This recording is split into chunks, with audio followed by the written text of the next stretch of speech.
Welcome to JP news. కుటుంబాలకు కొన్నంత అండగా ముఖ్యమంత్రి నారా చంద్రబాబు నాయుడు నిలుస్తున్నారని సూలూరుపేట ఎమ్మెల్యే నెలవెల విజయశ్రీ అన్నారు.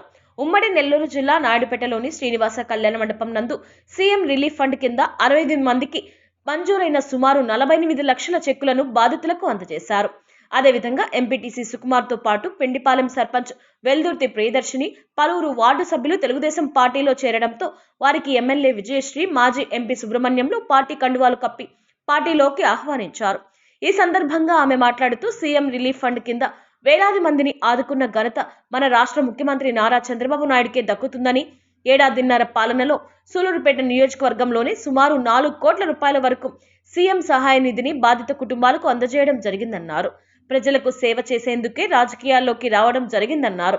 కొంతమంది పనిగట్టుగా విష ప్రచారాలు చేస్తున్నారని, అటువంటి వారి చేత మన్ననలు పొందే ప్రజలకు సేవ ఎల్లప్పుడూ అందుబాటులో ఉంటూ సేవ చేస్తామన్నారు.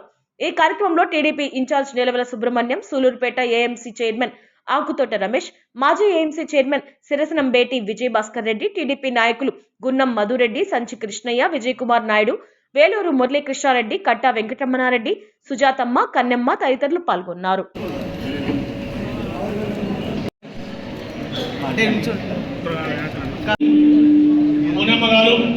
వీరిని కూడా పార్టీలకు ఆహ్వానిస్తున్నాం.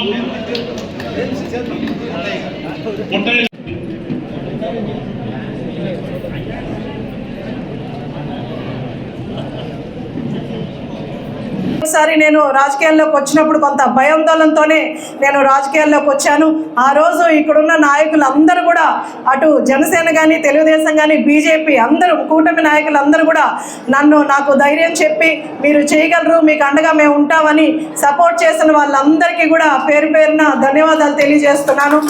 సలహాలు సూచనలు తీసుకొని నేను రాజకీయాల్లో ముందుకెళ్తున్నాను. నేను రాజకీయాల్లో గెలిచిన తర్వాత నుంచి కూడా ఒకటే అనుకున్నాను, సేవా కార్యక్రమాలు చేయాలి, ప్రజలకి అభివృద్ధి కానీ, నన్ను నమ్మి ఓట్లేసిన ప్రజలకి నేను అభివృద్ధి చేసి చూపించాలని, అలాగే నా మీద నమ్మకం పెట్టుకున్న మన ముఖ్యమంత్రి వర్యులు శ్రీ నారా చంద్రబాబు నాయుడు గారికి నమ్మకం కలిగించాలి. అలాగే ఇంకా కూడా మీ అందరి కోసం నేను పనిచేస్తాను.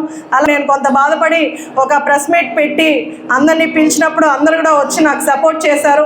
ఆ రోజు ప్రెస్ మీట్ అయిన తర్వాత చాలామంది నాయకులు కానీ, లేదా మీడియా వాళ్ళు ముఖ్యంగా నాకు చాలామంది మెసేజ్లు పెట్టారు. మేడం, మీరు బాధపడొద్దండి, మీరు మంచి పనులు చేస్తున్నారు, మీరు అలాగే స్ట్రాంగ్గా ముందుకెళ్ళండి, మేము మీకు తోడుగా ఉంటామని చెప్పినప్పుడు నిజంగా నాకంటే అదృష్టవంతులు ఇంకా లేరు. ఇంతమంది సపోర్ట్ నాకున్నప్పుడు, 100 మంది సపోర్ట్, 1000 మంది సపోర్ట్ నాకు ఉన్నప్పుడు, ఏదో 2-3 నన్ను వెనక్కి లాగితే నేను ఎందుకు తగ్గాలి? ఇంకా కూడా ఏ గురించి నెగిటివ్గా రాసిందో అదే గురించి పాజిటివ్గా రాసుకునేంత వరకు నేను పోరాడతానని తెలియజేస్తున్నాను. అలా ముఖ్యమంత్రి వర్యులు శ్రీ నారా చంద్రబాబు నాయుడు గారు మొదటి రోజు నుంచి కూడా పేద ప్రజల కోసమే ఎక్కువగా పనిచేస్తున్నారు. ఆయన చేసే అభివృద్ధి లేదా సంక్షేమ పథకాలు ఎన్ని ఇస్తున్నారో కూడా మీకు తెలుసు. అలాగే ఆ సంక్షేమ పథకాలు కాకుండా, అభివృద్ధి పనులే కాకుండా సీఎంఆర్ఎఫ్ కింద ఈరోజు మన నియోజకవర్గానికి 3,91,00,000తో ఈరోజు 1.5 సంవత్సరంగా మనం తీసుకొచ్చాం. మీరందరూ ఆలోచించాలి, పార్టీలకు అతీతంగా మనం ఈ సీఎంఆర్ఎఫ్లు ఇస్తున్నాం. మరి వర్యులు శ్రీ నారా చంద్రబాబు నాయుడు గారు మన నియోజకవర్గానికే 4 కోట్లు ఇస్తే 175 నియోజకవర్గాలకి ఆయన ఎంత సహాయం చేస్తున్నారో అందరూ కూడా ఆలోచించాలి. అలాంటి నాయకుడు మన రాష్ట్రానికి ఉంటే అభివృద్ధి కానీ, ఇటు సంక్షేమం కానీ, లేదా పేద ప్రజల కోసం ఎంత ఉపయోగపడుతుందో మీరందరూ కూడా ఆలోచించి ప్రభుత్వాన్ని గుర్తుపెట్టుకోవాలి. ఆయన